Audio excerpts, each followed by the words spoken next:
Hello movie lovers, আশা করি সবাই বেশ ভালো আছেন। আজকে এমন এক সাইকোপ্রেমিকের গল্প শেয়ার করব যে কিনা একজন জিনিয়াস হ্যাকার। মানুষের সাইকোলজি নিয়ে কিভাবে খেলতে হয় সেটা খুব ভালো করেই তার জানা। এমনকি সে ইতিহাসের প্রথম ব্যক্তি যে কিনা বুদ্ধির জোরে জাপানের জেল থেকে পালিয়েছে। আর তার এই অসাধারণ ট্যালেন্টের জন্য জাপানের সবথেকে বড় টেররিস্ট গ্রুপ হিবিস্কাস থেকে তার ডাক আসে। কিন্তু সেই মাফিয়া গ্রুপে যুক্ত হওয়ার পর তার সামনে এমন সব রহস্য আসে যেগুলো শুধু তারই নয় বরং আমাদের কল্পনাকেও হার মানাবে। কিন্তু কি এমন রহস্য জেনেছিল সে? সেই সব প্রশ্নের উত্তরই জানবো 2024 সালের একটা অসাধারণ crime thriller movie stolen identity 3 এর গল্প থেকে। হ্যাকিং, থ্রিলিং আর সাইকোলজির খেলায় ভরপুর এই মুভিটাতে আপনি বোর হওয়ার কোনো সুযোগই পাবেন না। তাই চলুন আর কথা না বাড়িয়ে ভিডিওতে সবাই একটা করে লাইক দিয়ে দেন, আর আমি মূল গল্প বলা শুরু করি। শুরুতেই আমরা একটা মেয়েকে হাত পা বাঁধা অবস্থায় দেখতে পাই। মেয়েটা যখন নিজেকে ছাড়ানোর চেষ্টা করছিল তখনই হঠাৎ একটা লোক এসে তাকে ভয় দেখাতে শুরু করে, আর সাথে সাথেই লোকটার ঘুম ভেঙে যায়। ইনি হচ্ছেন আমাদের গল্পের অন্যতম মেইন ক্যারেক্টার উরানো। এতক্ষণে আসলে সে স্বপ্ন দেখছিল। তাকে অন্যতম মেইন ক্যারেক্টার বলার কারণ হচ্ছে এখানে আরো একজন মেইন ক্যারেক্টার আছে যার নাম হলো কাগায়া। জাপানিজ ইন্টেলিজেন্সের একজন ডাইনামিক অফিসার। সে রিসেন্টলি প্রমোশন পেয়ে স্পেশাল সিকিউরিটি ব্রাঞ্চে কাজ করছে। তবে এমন একটা সাফল্যতেও সে খুব একটা খুশি নয়, কারণ তার জীবনে একমাত্র লক্ষ্য উরানোকে খুঁজে বের করা। গত 5 বছর ধরে সে উরানোকে খুঁজে বেড়াচ্ছে, কিন্তু আজ পর্যন্ত তার কাছে পৌঁছাতে পারেনি। কিন্তু কেন আর কে বা এই উরানো? এর উত্তরগুলো জানতে হলে অতীতের কিছু গল্প আমাদেরকে জেনে আসতে হবে। উরানো হচ্ছে একজন সাইকো কিলার। ঘটনাক্রমে সে আসামি নামের একটা মেয়েকে ভালোবেসে ফেলে আর তাকে পাওয়ার জন্য হন্য হয়ে ওঠে। এই চক্করে সে অনেক মানুষকে নির্মমভাবে হত্যাও করেছে, আর তাই কাগায়া প্রতিনিয়ত তাকে খুঁজে বেড়াচ্ছে। বেশ কয়েকবার উরানোকে ধরতে গেলেও উরানো তার হাত থেকে ফসকে বেরিয়ে গিয়েছে। তবে এই সাইকোপ্রেমিক কিন্তু সাধারণ কোনো মানুষ নয়, সে একজন জিনিয়াস হ্যাকার। মানুষের সাইকোলজি নিয়ে কিভাবে খেলতে হয় সেটা খুব ভালো করেই তার জানা। সে ইতিহাসের প্রথম ব্যক্তি যে কিনা বুদ্ধির জোরে জাপানের জেল থেকে পালিয়েছে। আর এই অসাধারণ ট্যালেন্টের জন্য একদিন জাপানের সবথেকে বড় টেররিস্ট গ্রুপ হিবিস্কাস থেকে তার ডাক আসে।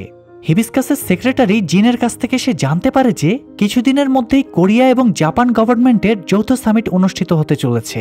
সামিটটা সাকসেসফুল হলে দুই দেশের টেরোরিজম অনেকাংশেই কমে আসবে। তাই হিবিস্কাসের উদ্দেশ্য এই সামিটটা পণ্ড করা। এই কাজে সাহায্যের জন্যই উরানোকে হায়ার করা হয়েছে। এই কাজের জন্য উরানোকে অনেক টাকা অফার করে সে, কিন্তু উরানো টাকার বদলে একটা অদ্ভুত দাবি করে বসে। সে একজন ফেমাস সায়েন্টিস্টের সঙ্গে দেখা করতে চায় যে কিনা বিভিন্ন জীবন্ত প্রাণীর প্রতিমূর্তি তৈরি করতে পারে। যদিও দাবিটা একটু অদ্ভুত, কিন্তু জিন তার কথায় রাজি হয়ে যায়। এদিকে পুলিশ আরেক সাইকোকে অ্যারেস্ট করে যে কিনা সাতুকি নামের একজন এজেন্টকে সবার সামনে নির্মমভাবে হত্যা করেছিল। পুলিশ এটার কারণ জানতে চাইলে ছেলেটা জানায় সে সাতুকিকে ভালোবাসত। সে সাতুকির ডিভাইস হ্যাক করে প্রতিনিয়ত তার উপর নজর রাখত। এরপর যখন সে জানতে পারে যে সাতুকি অন্য কাউকে ভালোবাসে, তখন রাগের মাথায় নির্মমভাবে মেয়েটাকে মেরে ফেলে। এখন একজন এজেন্টের আইডি হ্যাক করা তো এত সহজ নয়। তাই পুলিশ যখন জানতে চায় যে সে এত অ্যাডভান্স হ্যাকিং কিভাবে শিখল, তখন কিলার জানায় সে ডার্ক ওয়েব থেকে শিখেছে। সেখানে তাদের একজন গুরু আছে যাকে তারা গড বলে ডাকে। হ্যাকিংয়ের জগতে তার সাথে টেক্কা দেওয়ার মতো কেউই নেই। কাগায়া আড়াল থেকে কথাগুলো শুনে বুঝে যায় যে ডার্ক ওয়েবের এই গড আর কেউই নয় বরং উরানো।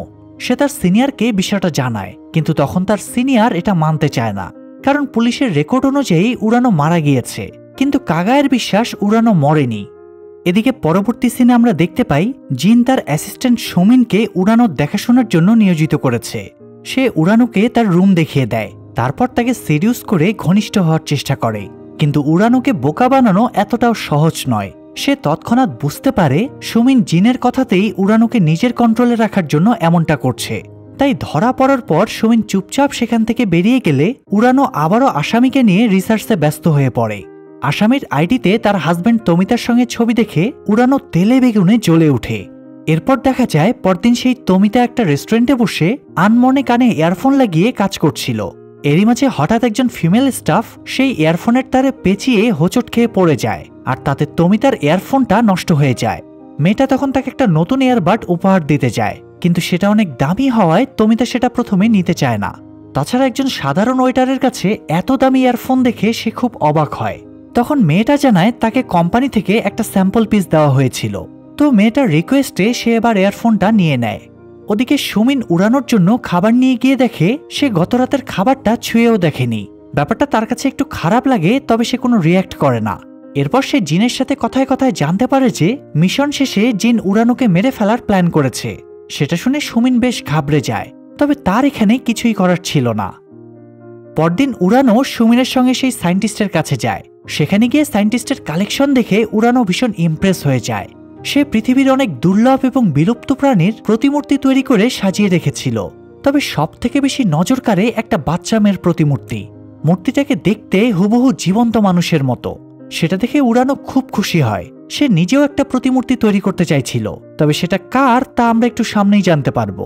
তো সেই রাতে উড়ানো ঘুমিয়ে পড়লে সুমিন তার গায়ের চাদরটা ঠিক করতে গিয়ে তার পিঠে কিছু অদ্ভুত আঘাতের দাগ দেখে হঠাৎ থমকে যায়।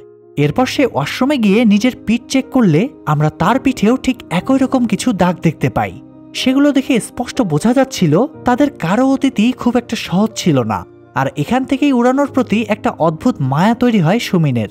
অন্যদিকে দেখা যায় কাগায়ের গার্লফ্রেন্ড মিনোরি কাগায়াকে জানায় যে তাকে বিজনেসের জন্য কিছুদিনের জন্য কোরিয়াতে যেতে হবে। কাগায়াও হাসি মুখে সেটা মেনে নেয়। এরপর সে অফিসে গিয়ে নিজের কাজ করছিল, তখনই হঠাৎ তাদের এমার্জেন্সি অ্যালার্ম বেজে ওঠে। সবাই তাড়াহুড়ো করে চেক করে দেখে যেই হোটেলে জাপান কোরিয়া সামিটের আয়োজন করা হচ্ছে সেটাকে টার্গেট করে একটা মিসাইল ছোড়া হয়েছে। 2 মিনিটের মধ্যেই মিসাইল তার টার্গেটে পৌঁছে যাবে। এটা দেখে তারা সবাই প্রচন্ড ভয় পেয়ে যায়। তারা দ্রুত সমস্ত টিমকে অ্যাক্টিভ করে দেয়, আর সেই সাথে সাধারণ মানুষদেরকেও অ্যালার্ট করে দেয় যাতে তারা পালাতে পারে। এদিকে পুলিশের সিকিউরিটি টিম যথাসাধ্য চেষ্টা করে যাচ্ছিল মিসাইলটাকে আটকানোর, কিন্তু কোনোভাবেই মিসাইলটা ডিটেক্ট করা যাচ্ছিল না। এমন সময় হঠাৎ কাগায়া লক্ষ্য করে যে তারা যেই মিসাইলের ভিডিওটা দেখতে পাচ্ছে সেটা ফেক, কারণ মিসাইল লঞ্চিং এর ওই ভিডিওটার সাথে লাইভ ফুটেজের কোনো মিল নেই। সে বুঝতে পারে নিশ্চয়ই কেউ তাদের সার্ভার হ্যাক করে ওই কাজটা করেছে। কাগায়া তৎক্ষণাৎ তার বসকে বিষয়টা জানায়।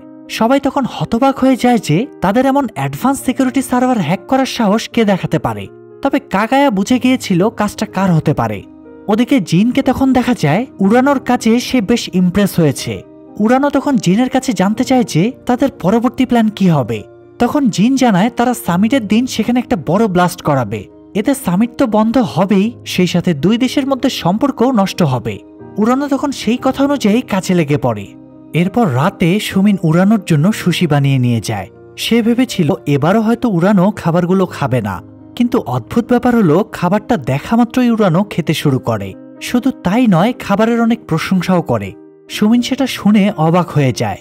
সে জানায় এটা তার মায়ের রেসিপি। ছোটবেলায় তার মা নিজ হাতে এই সুশি বানিয়ে তাকে খাওয়াতো। সেটা শুনে উড়ানো বেশ খুশি হয়। এরপর সে সুমিনকে একটা কেবল দিয়ে সেটা জিনের চার্জিং কেবলের সঙ্গে রিপ্লেস করে দিতে বলে। যদিও সুমিন জিনের অ্যাসিস্ট্যান্ট ছিল, তবুও উড়ানোর রিকোয়েস্টে সে রাজি হয়ে যায়, কারণ উড়ানো দেখতে চাইছিল তাদের ইনফরমেশন আবার কোথাও লিক হচ্ছে কিনা। তাই সুমিন তার কথা মতো চুপিসারে জিনের অফিসে ঢুকে কেবলটা চেঞ্জ করতে শুরু করে, কিন্তু তখনই হঠাৎ জিন সেখানে চলে আসে। সৌভাগ্যবশত সে ঢোকার আগেই সুমিন আড়ালে লুকিয়ে পড়েছিল, তাই জিন আর তাকে দেখতে পায় না। এদিকে কাগায়া পরদিন অফিসে গিয়ে তার বসের কাছে জানতে পারে যে হিবিস্কাস গ্রুপ নিজেরাই ওই ফেক মিসাইল অ্যাটাকের দায়ভার নিয়েছে। সেটা শুনে কাগায়া একটু অবাক হয়ে যায়। তার সন্দেহ হচ্ছিল যে নিশ্চয়ই তাদের ডিপার্টমেন্টের মধ্যেই কেউ একজন হিবিস্কাসের সঙ্গে জড়িত, না হলে সামিটের লোকেশন তারা জানবে কিভাবে। এটা তো সিকিউরিটি টিমের বাইরে কেউই জানতো না। সেই সাথে কাগায়ের মনে আরও একটা সন্দেহ ছিল যে হিবিস্কাসের নিশ্চয়ই নতুন কোনো মেম্বার যুক্ত হয়েছে, কারণ এর আগে হিবিস্কাস কখনোই এত সুন্দরভাবে তাদের প্ল্যান এক্সিকিউট করতে পারেনি। প্রত্যেকবার সার্ভার হ্যাক করতে গিয়ে তারা ধরা পড়েছে, কিন্তু এবার সিকিউরিটি টিম বুঝতেও পারেনি কখন তাদের সার্ভার হ্যাক হয়ে গিয়েছে। এসব শুনে বস একটু চিন্তায় পড়ে যায় যে লোকটা কে হতে পারে, তবে যেই হোক না কেন সে একজন জিনিয়াস হ্যাকার। তখন কাগায়া জানায় লোকটা শুধু জিনিয়াস হ্যাকারই নয়, সে মানুষের সাইকোলজি নিয়েও খেলতে পারে। না হলে কখনোই সে এত কনফিডেন্টলি একটা ফেক ভিডিও তৈরি করে তাদেরকে কনফিউজ করতে পারত না। আর এমন কাজ করার সাহস শুধুমাত্র একজনের মধ্যে আছে, সে হলো উড়ানো। যদিও পুলিশ উড়ানোর থিওরিটা বিশ্বাস করে না, তবুও বর্তমান পরিস্থিতি বিবেচনা করে কাগায়ের বস তার কথা মেনে নেয়। সে সাথে কাগায়াকে জানায় যে সামিট এবার নতুন একটা জায়গায় অনুষ্ঠিত হতে চলেছে, সেখানে যাতে হিবিস্কাস কোনোভাবেই অ্যাটাক করতে না পারে, এটাই এখন তাদেরকে নিশ্চিত করতে হবে। ওদিকে উড়ানো জিনের ফোন হ্যাক করে সেখান থেকে বাটারফ্লাই নামের একজনের ব্যাপারে জানতে পারে, যে কিনা পুলিশের সিকিউরিটি ডিপার্টমেন্টের ইনফরমেশনগুলো লিক করছিল। তবে পরদিন সুমিন যখন উড়ানোর কাছে এই ব্যাপারে জানতে চায় তখন সে কিছুই বলে না। এরই মাঝে কাগায়া অফিসে গিয়ে তার নামের একটা পার্সেল পায়।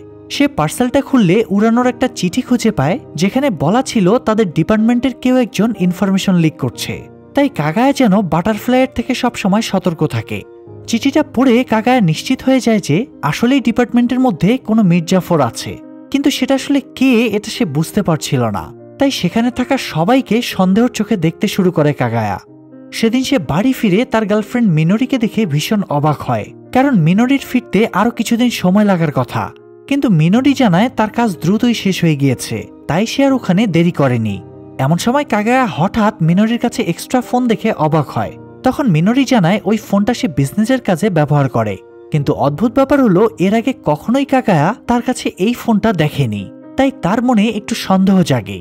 রাতে মিনোরি ঘুমাতে গেলে কাগায়া তার সমস্ত জিনিসপত্র ঘাটাঘাটি করতে শুরু করে এবং সেখান থেকে আরো একটা অদ্ভুত বিষয় সামনে আসে তার। সে দেখতে পায় মিনোরি কোরিয়া থেকে ফ্লাইটের পরিবর্তে বোটে করে এসেছে, কিন্তু অযথা এত এক্সট্রা জার্নি করার মানে কি?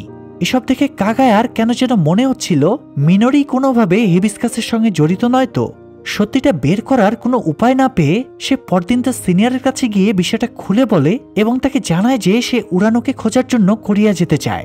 সবটা শোনার পর সিনিয়রও তার সঙ্গে কোরিয়া যেতে চায়।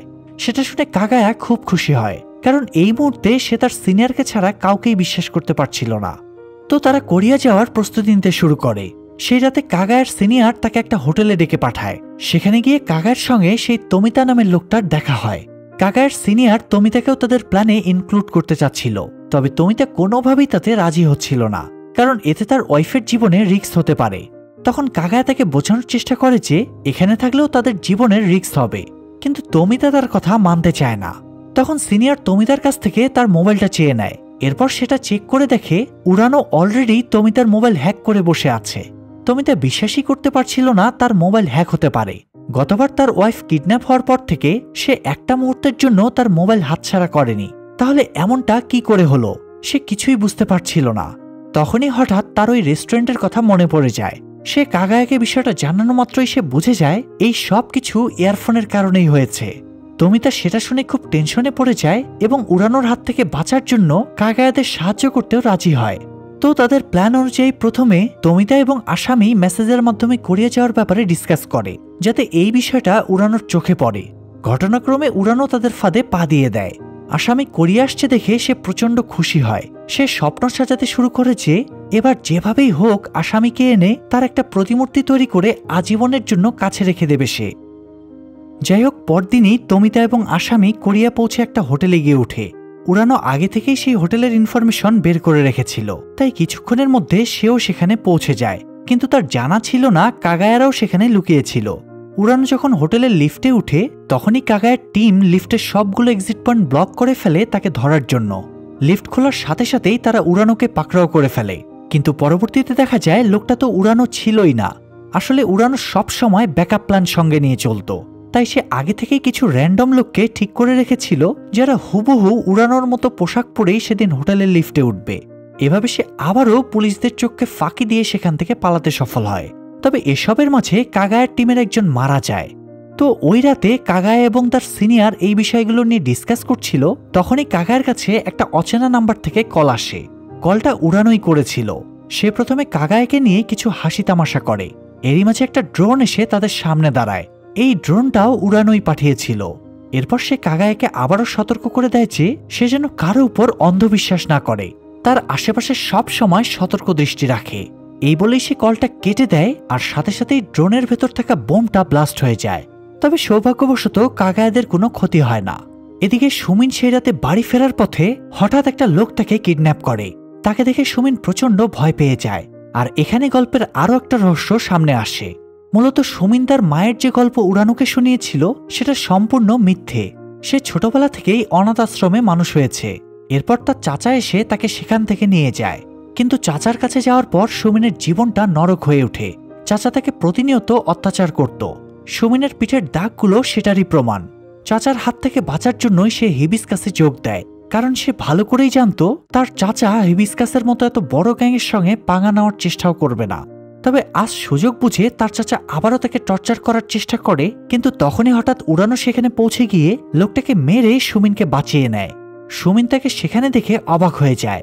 তখন উড়ানো জানায় যে সে প্রথম দিন থেকেই সুমিনের মোবাইল হ্যাক করে তার উপর নজর রাখছিল এবং তার অতীতের সমস্ত রহস্য সম্পর্কেও উড়ানো জানত। সেটা শুনে সুমিন খুব ইমোশনাল হয়ে পড়ে। এরপর উড়ানো তার কাছে তার চাচাকে ছেড়ে দিয়ে সেখান থেকে বেরিয়ে যায়।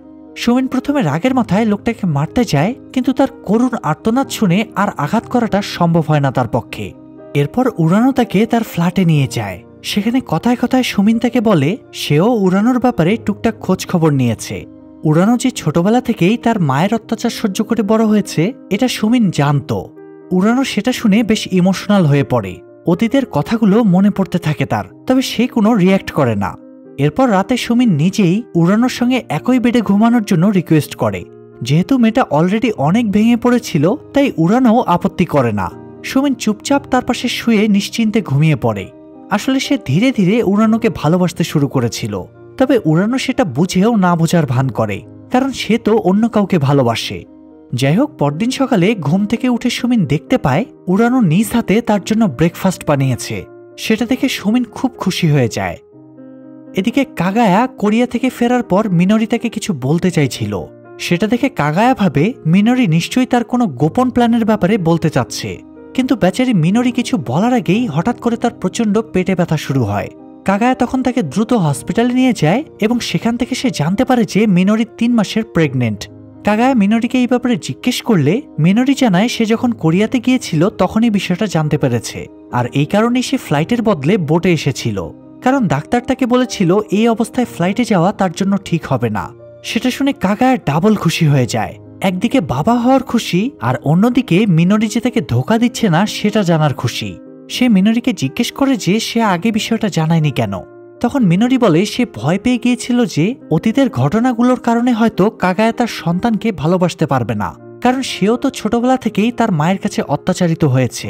হয়তো এই কারণে তারও নিজের সন্তানের প্রতি বিতৃষ্ণা তৈরি হতে পারে। তবে কাগায়া তাকে আশ্বস্ত করে যে মায়ের কাছে অত্যাচারিত হওয়ার কারণে সে নিজের সন্তানের প্রতি আরও বেশি দায়িত্বশীল হবে, যাতে তার সন্তানকে কখনো তার মতো কষ্ট না পেতে হয়। তার কথা শুনে মিনোরি একটু স্বস্তি পায়। অন্যদিকে সুমিন যখন জানতে পারে উড়ানো আসামির সঙ্গে দেখা করতে গিয়েছে তখন সে ভীষণ রেগে যায়। সেদিন উড়ানো বাড়ি ফিরতেই সুমিন তার সঙ্গে ঝগড়া করতে শুরু করে দেয়। একটা পর্যায়ে সে উড়ানোকে তার মনের কথাটা খুলেই বলে। তখন উড়ানো তাকে বোঝায় যে তার মতো একটা মানুষের সঙ্গে সম্পর্কে জড়ালে সুমিনের জীবন নষ্ট হয়ে যাবে, কিন্তু সুমিন তার কথা মানতে চায় না। সে উড়ানোকে ভালোবাসে, এটাই তার শেষ কথা। এদিকে কাগায়া একা অফিসে বসে কাজ করছিল। তখনই হঠাৎ উড়ানোর বলা কথাগুলো তার মনে পড়ে যায়। সে কৌতূহলবশত সামিটের সিকিউরিটি লিস্ট চেক করলে একটা অদ্ভুত বিষয় সামনে আসে। সে দেখতে পায় এখন পর্যন্ত উড়ানো বা তার লোকদের হাতে যারা মারা গিয়েছে তাদেরকে অনেক আগেই পুলিশ থেকে ছাঁটাই করে দেওয়া হয়েছিল। তাহলে এরপরও তারা সামিটের সিকিউরিটি টিমের মতো এত ইম্পর্টেন্ট জায়গায় কাজ করছে কিভাবে? এই হিসাবটাই কাগায়া মিলাতে পারছিল না। তো এরই মাঝে উড়ানো আবার কিলার বি নামের একটা গেম পাবলিশ করে এবং রাতারাতি সেই গেম ভাইরাল হয়ে যায়। গেমটা সবার এত পছন্দ হয় যে মানুষ রাত দিন শুধু সেই গেমই খেলতে থাকে। আর ততক্ষণে উড়ানো চুপিসারে জিনের আস্তানা থেকে পালিয়ে যায়। পরদিন সুমিন যখন বিষয়টা গিয়ে জিনকে জানায়, জিন প্রচণ্ড রেগে যায়। তখন সুমিন জিনের কাছে জাপানে যাওয়ার পারমিশন চায়, কারণ সে বুঝে গিয়েছিল উড়ানো নিশ্চয়ই জাপানে আসামির সঙ্গে দেখা করতে গিয়েছে। জিন তাকে পারমিশন দিলে সুমিন জাপানে যাওয়ার প্রিপারেশন নিতে শুরু করে। ওদিকে উড়ানো ততক্ষণে বর্ডার ক্রস করে জাপানে পৌঁছে যায়। সেখানে তার 2 শিষ্য তার জন্য অপেক্ষা করছিল। উড়ানো তাদের সঙ্গে মেইন সিটির উদ্দেশ্যে রওনা হয়। তখনই তার কাছে জিনের কল আসে। সে উড়ানোকে জেরা করতে শুরু করে যে সে এভাবে শেষ মুহূর্তে জিনকে ধোকা দিল কেন। তখন উড়ানো তাকে জানিয়ে দেয় যে সে কোনো ধোকা দেয়নি, সে সামিটে অ্যাটাকের সমস্ত ব্যবস্থা করে এসেছে। জিন তখন তার কথা মেনে নিয়ে অপেক্ষার প্রহর গুনতে থাকে। এরপর পরদিন আসে সেই কাঙ্ক্ষিত সামিট। সবাই নিশ্চিত ছিল যে এখানে উড়ানো অ্যাটাক করতে পারবে না, কিন্তু কাগায়ের মনে হচ্ছিল উড়ানো নিশ্চয়ই আসবে। এরই মাঝে হঠাৎ এক ঝাঁক ড্রোন এসে পুরো এরিয়াটা ঘিরে ধরে। সেটা দেখে কাগায়া প্রচণ্ড ভয় পেয়ে যায়। সে বুঝে গিয়েছিল ওই ড্রোনগুলোর মধ্যে নিশ্চয়ই বোম আছে, কারণ এর আগেও তো তাদের উপর ড্রোন দিয়ে অ্যাটাক করা হয়েছে। কিন্তু প্রশ্ন হলো একজন মানুষের পক্ষে এতগুলো ড্রোন একসাথে অপারেট করা কিভাবে সম্ভব? আসলে উড়ানো যে গেমটা পাবলিশ করেছিল সেটাই ছিল এই ড্রোনগুলোর অপারেটিং সিস্টেম। অর্থাৎ বর্তমানে যে মানুষগুলো ওই গেমটা খেলছে তারা আসলে শুধু গেমই খেলছে না, বরং গেমের মাধ্যমে নিজের অজান্তেই এই ড্রোনগুলোকেও অপারেট করছে। তো এরই মাঝে একটা ড্রোন ব্লাস্ট হয়েছে, সেটা দেখে কাগায়া দৌড়ে গিয়ে প্রেসিডেন্টকে একটা সেফ জায়গায় ট্রান্সফার করে। তারপর তার টিমকে নিয়ে পৌঁছে যায় ড্রোনগুলোকে নিষ্ক্রিয় করতে। তারা জ্যামারের মাধ্যমে ড্রোনগুলো নিষ্ক্রিয় করে দেয়, কিন্তু তখনই হঠাৎ কাগায়া লক্ষ্য করে ওই ড্রোনগুলোর মধ্যে কোনো বোম নেই। তার মানে এবারও তাদেরকে ফাঁদে ফেলা হয়েছে। দুঃখের বিষয় ততক্ষণে অনেক দেরি হয়ে গিয়েছিল, কেননা জিন ততক্ষণে বোম ব্লাস্টের ভয় দেখিয়ে প্রেসিডেন্টের কাছ থেকে $2 বিলিয়ন বাগিয়ে নেয়। আর এটাই ছিল জিনের আসল প্ল্যান। তো টাকাগুলো পেয়ে জিন প্রচন্ড খুশি হয়, কিন্তু তার সেই খুশি বেশিক্ষণ টিকে না। হঠাৎ করে অন্য কেউ তার কম্পিউটারে হ্যাক করে তার অ্যাকাউন্ট একেবারেই ফাঁকা করে ফেলে। জিন সেটা দেখে ভীষণ ক্ষেপে যায়। এরই মাঝে উরানো তাকে কল করে জানায় যে সে জিনের সমস্ত ফ্রড সম্পর্কে জেনে গিয়েছে, আর তাই সেই ফ্রডের টাকা সে নিজের অ্যাকাউন্টে ট্রান্সফার করে নিয়েছে। জিন তার কথা শুনে হতবাক হয়ে যায়। আসলে সে ওই বাটারফ্লাই নামক ব্যক্তির সঙ্গে মিলে হিবিস্কাসকে ডাবল ক্রস করার চেষ্টা করছিল, কেননা হিবিস্কাসের আসল প্ল্যান ছিল সামিটে বোম ব্লাস্ট করে প্রেসিডেন্টকে মেরে ওই দুই দেশের সম্পর্ক নষ্ট করা। কিন্তু জিন সেই প্ল্যান উপেক্ষা করে নিজের পকেট ভারী করার নতুন প্ল্যান বানায়, আর এই বিষয়টা উড়ানো জেনে যায়। তাই সে জিনের প্ল্যানের উপর ডাবল ক্রস করে তাকেই নিঃস্ব বানিয়ে দেয়। সেই সাথে হিবিস্কাসের অথরিটিকেও জিনের ব্যাপারে জানিয়ে দেয়। বিষয়টা জানা মাত্রই হিবিস্কাসের গার্ডরা পৌঁছে যায় জিনের কাছে। জিন বুঝে গিয়েছিল তার আর বাঁচার কোনো উপায় নেই, তাই সে নিজেই সুইসাইড করে নেয়। ওদিকে উড়ানো চলে যায় আসামির বাড়ির সামনে। সেখানে গিয়ে আড়াল থেকে মন ভরে আসামিকে দেখতে থাকে। তবে অদ্ভুত ব্যাপার হলো, এখন আর আসামির প্রতি সে ওই টানটা অনুভব করছিল না, বরং তার বারবার সুমিনের কথা মনে পড়ছিল। তখন সে বুঝতে পারে তার মনের রাজ্য এখন সুমিন দখল করে নিয়েছে, তাই সে চুপচাপ সেখান থেকে ফিরে যায়।